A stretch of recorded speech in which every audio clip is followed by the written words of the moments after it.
چونکہ ہم لوگوں نے قرآن اور حدیث سے استشہاد، قرآن اور حدیث کو وٹنس پیش کرنا، قرآن اور حدیث کو گواہ اور ایویڈنس کے طور پہ پیش کرنا چھوڑ دیا ہے۔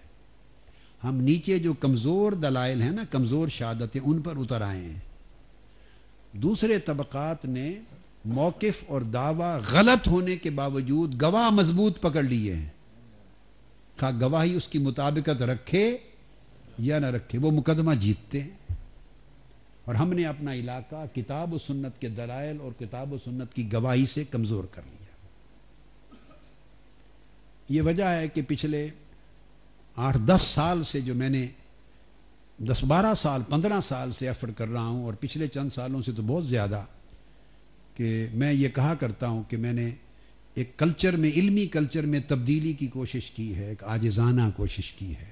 وہ یہ کہ تقریر، تدریس اور تحقیق، 3 چیزوں کو اکٹھا کر دیا ہے کہ تقریر خالی نہ رہے۔ خالی تقریر ہے تو اس کا کوئی فائدہ نہیں ہے۔ وہ جیسے آپ نے تلاوت سنی اور حظ لیا چلے گئے، نعت پاک سنی حظ لیا چلے گئے، شاندار تقریر سنی واہ واہ کیا حظ لیا چلے گئے، راستے میں جاتے ہوئے کہتے گئے بھی کیا کمال کر دیا، واہ واہ واہ، ایسا آج تک سنا ہی نہیں ہے۔ بس گھر تک چلے گئے، اس کے بعد چھٹے، کل دکان کھول لی جا کر اور اپنے کام میں لگ گئے، اور کچھ یاد بھی نہیں رہا چونکہ کچھ تھا نہیں۔ تو تقریر سے عقیدوں کی حفاظت، عقیدے کی حفاظت نہیں ہوتی، خالی تقریر سے۔ خالی تقریر سے آنے والے جو چیلنج ہیں صحیح عقیدے کے، ان کا دفاع، مقابلہ نہیں ہوتا۔ سو تقریر میں نے اس کلچر کو چینج کر کے آپ کو تکلیف دی۔ آپ سنتے ہیں کیو ٹی وی پر کہ کتابیں کے ساتھ تقریر میں تدریس جیسے پڑھایا جاتا ہے اور تحقیق جیسے کتاب لکھی جاتی ہے۔ تو 3 چیزیں یکجا کی ہیں، تقریر، تدریس اور تحقیق، تاکہ جو بات کمیونیکیٹ ہو وہ فار ایور اس کی زندگی کے لیے اس سبجیکٹ پر کافی اور وافی رہے۔ اس کے لیے آپ کو اپنی طبیعتوں میں سنجیدگی پیدا کرنا ہوگی، اگلی نسلوں کے ایمان اور عقائد کی حفاظت کی خاطر، اور علم کے کلچر کی طرف لوٹنا ہوگا۔ تو میں کہتا ہوں کہ جب خطاب ہو، آج ضرورت ہے کہ خطاب خود ایک کتاب ہو، خطاب خالی خطاب نہ رہے بلکہ کتاب کی مانند ہو۔ تو یہ سبجیکٹ آپ کو پڑھاؤں گا انشاءاللہ۔ پڑھنے کے لیے تیار ہیں یا نہیں؟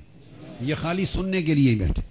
بس میرا طریقہ یہ ہے تاکہ ایک کنسیپٹ آپ کی سمجھ میں آ جائے، پھر آپ دنیا میں جہاں بھی جائیں، اگر آپ کو وہ باتیں یاد ہیں تو آپ انشاءاللہ کہیں ڈگمگا گے نہیں، پھسلیں گے نہیں۔ مضبوطی اللہ پاک دینی اللہ رب العزت نے ہے، آقا علیہ الصلوۃ والسلام کے نالین پاک کے تصدق سے نصیب ہونی، حضور سیدنا غوث العظم اور اولیاء کرام کی برکات سے نصیب ہونی، مگر طریقہ یہ ہے۔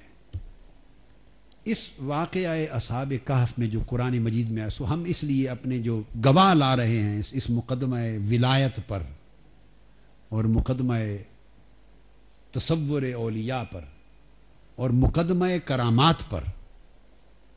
اب آج کل ایک رجحان ہو گیا، چونکہ دلائل سے چیزیں، مضبوط دلائل سے ثابت نہیں کی جاتی، لہذا کوئی کرامات بیان کرے تو لوگ سمجھتے ہیں یہ کس سے کہانیاں ہیں، من گھڑت باتیں، اور لوگوں کا امپریشن عام طور پہ ہو گیا کہ کرامات کا کوئی تعلق قرآن اور حدیث سے ہے ہی نہیں، یہ پیروں نے اور مولویوں نے ایسے ہی بنا رکھی۔ تو کرامات کا جو مقدمہ وہ بھی قرآن اور حدیث سے ثابت کریں گے، ولایت کا بھی، اولیاء کا بھی، شان ولی کا بھی، اور یہ بنیاد سٹرونگ فاؤنڈیشن دے کر، پوری فاؤنڈیشن، پھر حضور غوث پاک رضی اللہ تعالیٰ عنہ کی شان اقدس کا جو مضمون ہے اس کی دیواریں کھڑی کریں گے، اور پھر آپ کی تعلیمات کے ساتھ چھت ڈالیں گے اس کی۔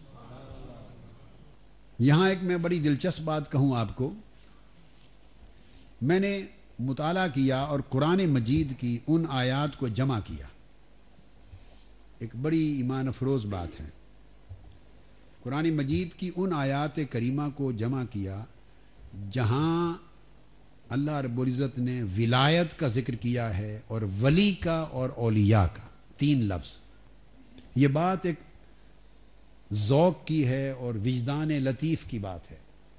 کیا کوئی شرعی دلیل نہیں ہے. کیا شرعی دلیل نہیں، مگر وجدان لطیف کی بات ہے، اشارے کی بات ہے، ذوق کی، اشارے کی اور ایمانی وجدان کی بات ہے اور طبیعت کے رجحان کی بات ہے. تو مطالعہ کیا میں نے ان تمام آیات کریمہ کو جمع کیا جن میں لفظ ولایت آیا ہے. بولیے کیا؟ اور لفظ ولی آیا ہے اور لفظ اولیاء آیا. 3 لفظ، ولایت بولیے اور اولیاء اور اینڈ پر ولی. کل آیات کریمہ جن میں یہ 3 لفظ آئے ہیں میں نے جمع کیا تو ٹوٹل تمام تینوں قسموں کی آیات کا مجموعہ 90 بنا. کتنا؟ 90 آیات کریمہ ہیں قرآن مجید میں جن میں لفظ ولایت، لفظ اولیاء اور لفظ ولی آیا ہے. جب میں 90 آیات کو گنتی کر چکا تو میرا ذہن گیا کہ سیدنا غوث العظم رضی اللہ تعالیٰ عنہ کی عمر بھی 90 برس ہوئی.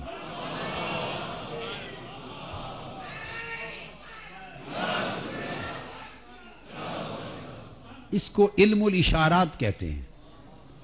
کسی کے لیے حجت نہیں ہوتا کوئی دلیل کہ کوئی یہ نہ مانے تو اس کی مرضی کو گناہ نہیں ہے. علم الاشارات ہے، جس کو اللہ نے ذوق لطیف دیا ہے یہ اس کے کام آتی ہیں یہ باتیں. چونکہ ولایت ابتدا ہے آپ کی، تمام اولیاء کے کمالات اولیاء وہ آپ کی ذات میں جمع ہے، اور ایک ایسے ولی بنے جو کائنات ولایت میں فرد اعظم ہے، ولی بنے. 3 مدارج ہیں. تو 90 کل آیات ہیں قرآن مجید کی ولایت پر، اولیاء پر، ولی پر، اور 90 سال آپ نے عمر مبارک پائی. 471 ہجری میں آپ کی ولادت ہوئی صحیح اصح قول کے مطابق. کیا؟ جس کو امام ذہبی سمیت ائمہ محدثین نے جس قول کو لیا. 471 ہجری میں آپ کی ولادت ہوئی اور 561 ہجری میں آپ کا وصال ہوا.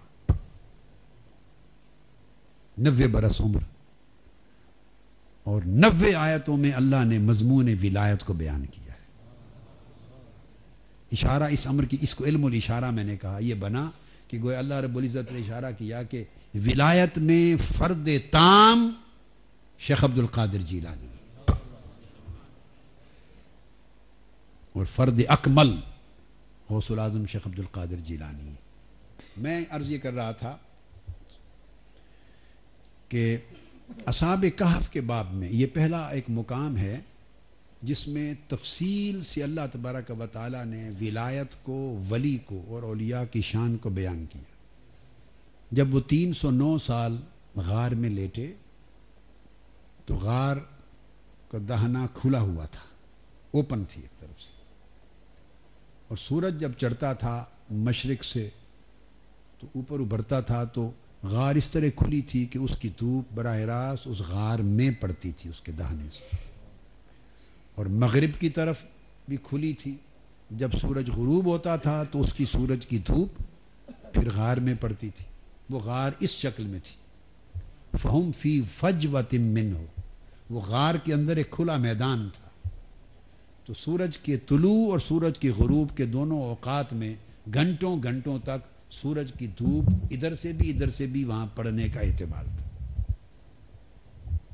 جہاں موسم کی شدت بھی آتی ہے، گرمی بھی اور سردی بھی، اور علاقہ چونکہ گرم تھا. یہ واقعہ یورپ میں یا کینیڈا میں یا انگلینڈ میں تو پیش نہیں آیا. واقعہ چونکہ عالم عرب میں پیش آیا، بلاد شام کے اندر. یہ وہ شام کا ملک دمشق کی سرزمین تھی یا اردن کی سرزمین تھی، تو چونکہ گرم علاقے ہیں تو وہاں سال کے 12 مہینے گرمی رہتی ہے، 2 مہینے سردی آتی ہے. یہ میکسیمم 3 مہینے ٹھنڈے آ جاتے ہیں تو 9 مہینے گرم رہتے ہیں. تو گویا 9 مہینے سخت گرمی تھی طلوع اور غروب میں غار کے میدان میں پڑنے والی. اب اللہ رب العزت نے پہلی بات تو ان کی یہ بیان کی، فرمایا وَتَرَى الشَّمْسَ إِذَا طَلَعَتْ تَزَاوَرُ عَنْ كَهْفِهِمْ ذَاتَ الْيَمِينِ وَإِذَا غَرَبَتْ تَقْرِضُهُمْ ذَاتَ الشِّمَالِ. وہم فی فجوۃ منہ، فرمایا کہ اے میرے حبیب مکرم صلی اللہ علیہ وسلم، آپ دیکھیں گے اور آپ دیکھتے ہیں کہ جب سورج طلوع ہوتا تھا، جب سورج طلوع ہوتا تھا تو 309 سال تک وہ لیٹے رہے غار کے اندر کھلے میدان میں. جب طلوع ہوتا تھا تو تزاور عن کہفہم ذات الیمین، تو اپنی اصل راہ پر چلنے کی بجائے سورج دائیں جانب جھک جاتا تھا، راستے سے ہٹ جاتا تھا، اپنا راستہ چھوڑ کر دائیں جانب ہو جاتا تھا. وَإِذَا غَرَبَتْ تَقْرِضُهُمْ ذَاتَ الشِّمَالِ، اور جب غروب ہوتا تھا تو اس وقت وہ بائیں جانب جھک جاتا تھا، اپنا راستہ چھوڑ کر، راستہ چھوڑ کر بائیں جانب گھس جاتا تھا، جھک جاتا تھا. اور آگے قرآن مجید نے جو بات کہی وہ یہ ارشاد فرمایا وَهُمْ فِي فَجْوَةٍ مِّنْهُ، وہ چونکہ غار کے کھلے دہنے اور کھلے میدان میں پڑے تھے، اس وجہ سے 3 صدیوں تک سورج کو حکم دے دیا گیا کہ تم 3 صدیوں تک تمہارا طلوع و غروب اپنا اصل راستہ چھوڑ کر ہونا چاہیے.